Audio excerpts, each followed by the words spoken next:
आशीष जी से पूछती हूँ। आशीष जी, जब ये कहा जाए कि भाई सीबीआई आ रही है, उसका स्वागत है और हम कट्टर ईमानदार हैं, ये मनीष सिसोदिया का आज ट्वीट आया, वो अभी भी छापेमारी उनके घर में चल रही है, लेकिन वो कह रहे हैं कि भाई हम अच्छा काम कर रहे हैं, उस काम को रोकने के लिए आप लोग सीबीआई का इस्तेमाल करते हैं।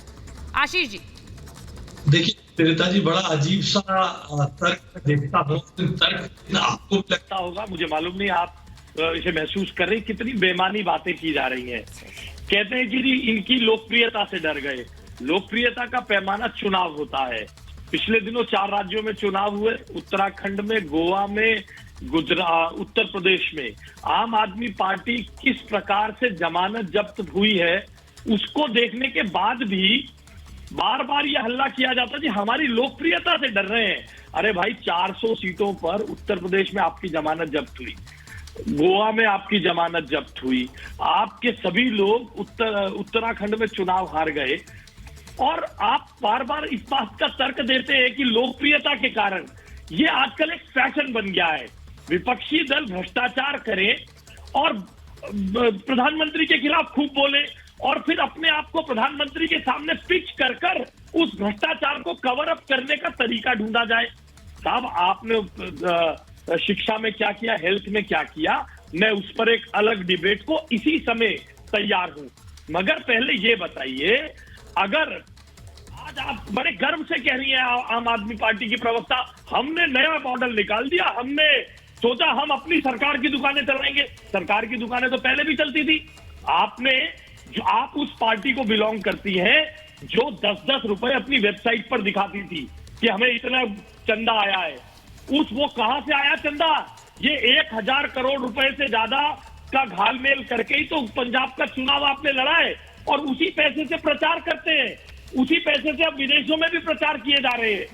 मेरा केवल इतना कहना है, हम शिक्षा और स्वास्थ्य के संदर्भ में खूब डिबेट कर सकते हैं, खूब चर्चा की जा सकती है। दिल्ली के सरकारी स्कूल कितने हैं, दिल्ली में कितने एमएलए के बच्चे चले गए, जो आंकड़ा ये 3 लाख देते हैं कि ये लोग चले गए हैं प्राइवेट स्कूल छोड़ के सरकारी स्कूल में, तो शिक्षा विभाग के पास उनके स्कूल लिविंग सर्टिफिकेट की डिटेल्स भी नहीं है, ये दे नहीं सकते।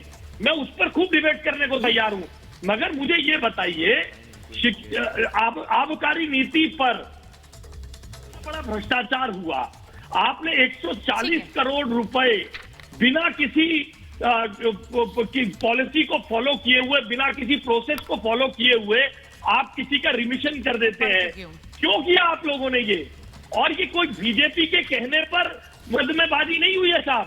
इन्हीं के बड़े अफसर, दिल्ली के आला बाबू चीफ सेक्रेटरी ने लिखा। सर, एक खबर आ रही है, मैं एक बार ये बता दूं अपने दर्शकों को, क्योंकि मैं आप दोनों से बात कर रही हूं और भी मेहमान है, लेकिन वहां पर सीबीआई की जो पूछताछ है वो अभी भी जारी है। वो तस्वीरें भी वहां से दिखा रही है, हमारे दो सहयोगी भी वहां से जुड़े हुए हैं। बीजेपी प्रवक्ता शहजाद पूरावाला ने मनीष सिसोदिया पर एक बड़ा आरोप लगाया है। वो कह रहे हैं कि एक आरोपी का सिसोदिया से सीधा संबंध है। आरोपी दिनेश अरोड़ा मनीष सिसोदिया के करीबी है और सीबीआई की एफआईआर में आरोपी दिनेश अरोड़ा का नाम है। एफआईआर में दिनेश अरोड़ा 11वें नंबर के आरोपी है।